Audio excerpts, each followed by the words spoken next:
నమస్కారం కృష్ణారావు గారు, welcome to అవిఆర్ talks. ఆ నేషనల్ ఫ్రంట్లో మనము డిస్కస్ చేసేటప్పుడు లాస్ట్ టైము మన ఇన్హెరిటెన్స్ ట్యాక్స్ దాని మీద శామ్ పిట్రోడా గారు మాట్లాడడం, దానికంతా ఏ విధంగాటువంటి అపోజిషన్ వచ్చింది, డిస్కషన్ వచ్చింది అదంతా. సో కాంగ్రెస్ పార్టీ ఇది మాది కాదు అని చెప్పేసి వాళ్ళు కట్ చేయడం. దాని తర్వాత ఆయన ఊరుకున్నవాడు ఊరుకోకుండా ఈ మధ్య మళ్ళీ ఈ I don't know to become popular or something, ఈ మధ్య ఒక ఇండియాలోనే ఒక రేషియల్ సార్ట్ ఆఫ్ ఇది తీసుకొచ్చారు. నార్త్లో ఉండేవాళ్ళు వీటిష్ ఆర్ వైట్గా ఉంటారు, సౌత్లో ఉండేవాళ్ళు బ్లాక్గా ఉంటారు. సమ్ సార్ట్ ఆఫ్ కన్ఫ్యూజన్ అంతా క్రియేట్ చేసి ఆయన స్టేట్మెంట్ ఇస్తే మళ్ళీ ఇదే కాంగ్రెస్ వాళ్ళు వచ్చి ఈజ్ నాట్ అవర్ థింగ్ అని చెప్పేసి they forced him to resign out of the Congress party. Is international దానికి ఉన్నారు కదా, చేసేది చేశారు. అసలు అది ఆయన ఎందుకు చేయాల్సి వచ్చింది? ఇట్లాంటి విద్వేషాలు ఇంతవరకు దేశంలో లేని వాటికి క్రియేట్ చేయడం బిహైండ్ ఏమైనా ఉందా అనే దాని మీద ఒక మీ అభిప్రాయం. ఏమి ఉండకపోవచ్చు. ఇంత మంచి అడ్వైజర్లు రాహుల్ గాంధీ గారికి ఉంటే ఆయనకు బయట నుంచి శత్రువులు అవసరమే లేదు. వీళ్ళు చాలు ముంచేయటానికి.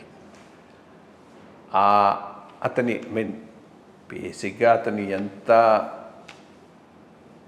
ఇంటలెక్చువలో ఎంత అచీవ్మెంట్ చేశాడో ఎవరికి తెలియదు. రాజీవ్ గాంధీ సెంటర్ స్టేజ్కి వచ్చిన తర్వాత ఒక కోటరీ ఒకటి ఆయనతో పాటు అధికారంలోకి వచ్చింది. ఆ కోటరీలో భాగమే చిదంబరం గారు, మణిశంకర్ అయ్యరు, శామ్ పిట్రోడా. వీళ్ళంతా ఏం గ్రేట్ పీపుల్ ఏం కాదు, అకాంప్లిష్డ్ పీపుల్ ఏమీ కాదు, నోబెల్ ప్రైజ్లు వచ్చిన వాళ్ళు ఏమీ కాదు, అందరూ ఒప్పుకున్న ఇంటలెక్చువల్స్ ఏమీ కాదు. Crony intellectuals of Rajiv Gandhi టైంలో వచ్చినటువంటి ఇంటలెక్చువల్లో ఈయనొకడు. సో ఓకే, ఆ పీరియడ్లో ఉన్నాడు, ఏదేదో చేశాడు, కాస్త పిల్లి గడ్డం పెట్టుకొని ఇట్లా ఉంటాడు కాబట్టి ఓ ఇంటలెక్చువల్ లుక్ ఇచ్చేవాడు.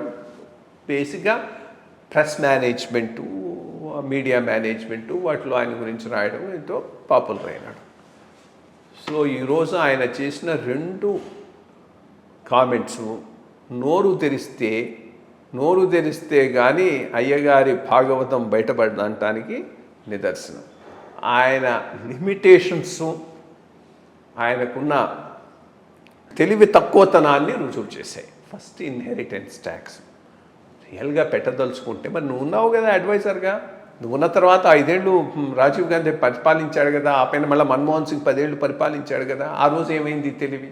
సడన్గా ఎలక్షన్స్ ముందు అదో పెద్ద ఇష్యూ చేసి ఇది చేసుకోవటం. ఒకటి యూనిటీ అండ్ డైవర్సిటీ అనేది ప్రతి వాళ్ళని చెప్తూనే ఉంటాం. India it's nation of divorce people. Thread of unity ఒకటి ఉంది కాబట్టి ఇది యాజ్ ఎ నేషన్ సర్వైవ్ అవుతూ ఉన్నది. అది కల్చరల్ థ్రెడ్ ఒకటి ఉన్నది. నీకు అన్ని రకాల ఎథ్నిక్ డైవర్సిటీ ఉంది, ఫుడ్ హ్యాబిట్స్ డైవర్సిటీ ఉంది,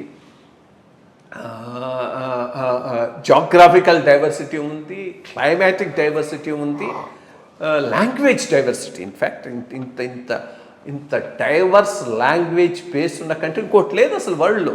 అంటే ఇన్ని డైలాక్ట్స్, ఇన్ని లాంగ్వేజెస్, అది ఎవ్రీబడి యాక్సెప్టెడ్. దానికి ఈయన గారు ఒక రంగు పులిమి, ఇటున్న వాళ్ళు ఇట్లా ఉంటారు, అటున్న వాళ్ళు అట్లా ఉంటారు, ఇటున్న వాళ్ళు ఇట్లా ఉంటారు, ఇటున్న వాళ్ళు కోతుల్లాగా ఉంటారంటే మీనింగ్లెస్. అందుకనే పెద్ద లయబిలిటీ అయినాడు అనుకున్నట్టున్నారు, బయటికి పంపించేశారు. ఇంకా ఎనఫ్ ఈజ్ ఎనఫ్ అని. So I think one bad chapter is closed అనుకోవాలి. ఓకే, జస్ట్ ఊరికనే తెలియడం గురించి ఇలాంటి చిన్న చిన్న ప్రశ్నలు ఇస్తూ ఉన్నాను. థ్యాంక్స్ అండి.